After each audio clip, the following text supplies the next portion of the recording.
Madam Secretary, over the last year, you have repeatedly questioned whether American taxpayers are receiving a fair return on coal leased by the federal government. Your agency is now in the process of considering whether to increase royalty rates on coal. And I'm having a difficult time understanding why the agency is taking this step, because over the last 3 years, the demand for federal coal has collapsed. Since 2012, the amount of coal that the federal government has leased is down 95%. So that amount is down 95%. And, prior to coming to the Department of Interior, you served as the Chief Executive Officer of REI, a retailer of sporting goods. I know you're familiar with basic economics. Economics 101 says you shouldn't raise prices on a product when demand for that product is collapsing. So given that demand for federal coal is down by 95%, do you really believe it's reasonable to increase the royalty rates on coal?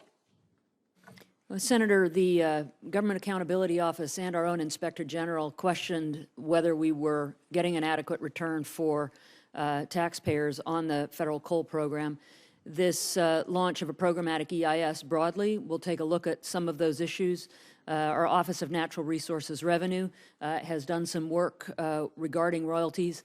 The rates that the taxpayers receive for coal is very low, and I recognize that the industry is struggling right now for a variety of reasons, not the least of which is conversion to natural gas for electricity generation. But we have been criticized roundly for not generating a fair return for taxpayers, not having any competition in the leasing process for coal, and that has resulted in relatively small cost paid by coal producers for the coal in the ground that belongs to all Americans. So this really has been in response to criticism that we have received over multiple years.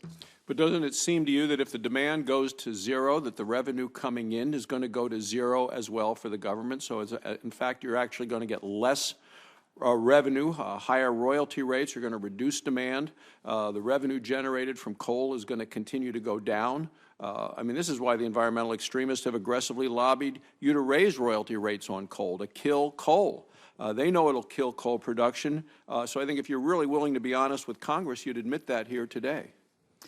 Well, Senator, I think that, as a business person, you recognize that there is a cost to your business, and you factor all of those costs in, and that determines whether or not you go forward.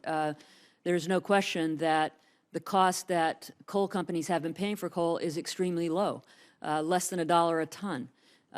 We've had many coal leases that have been offered for sale that have had no bidders on them whatsoever. So I think that to conflate the two is not necessarily accurate. There are phenomenal differences going on in the energy sector across this country, switching to natural gas, switching to renewables.